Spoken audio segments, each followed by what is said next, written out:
Yung pet ko, inawakan yun. Kadiri ka. Gago yun. Tapos inamin niya pa. Gago Rabili, naalala mo yung nagtatrabaho ko pa dito sa amin. Sabi ko, oo, yung sabi mo, yung hapdi ng pepe mo.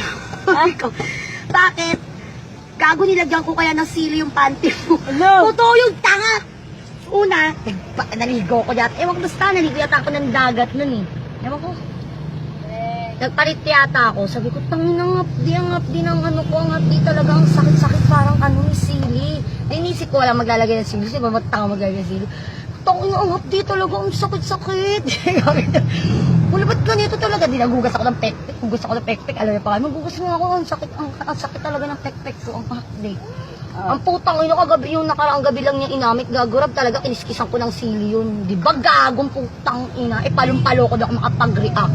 Kung talagang wala akong tama, tanging ina mo. Siyempre, siguro baka gusto lang niyang yung pepe mo.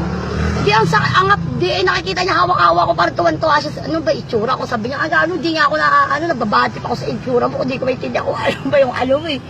Huwag ko totoo, kaya pala may silip pala talaga yun. Akala ko tagaan yun. Putang ina mo. Ano pakiramdam? Mainit, mahapdi.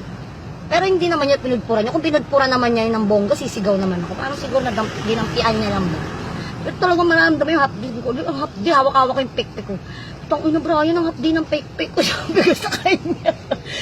Kaya bakit? Hindi ko alam Brian, ba't ganito? Ang sakit talaga. Pag-gano'n, hawak-hawak ako pag-gano'n. Tawa siya nagtawa. Bakit marami naman nangyari?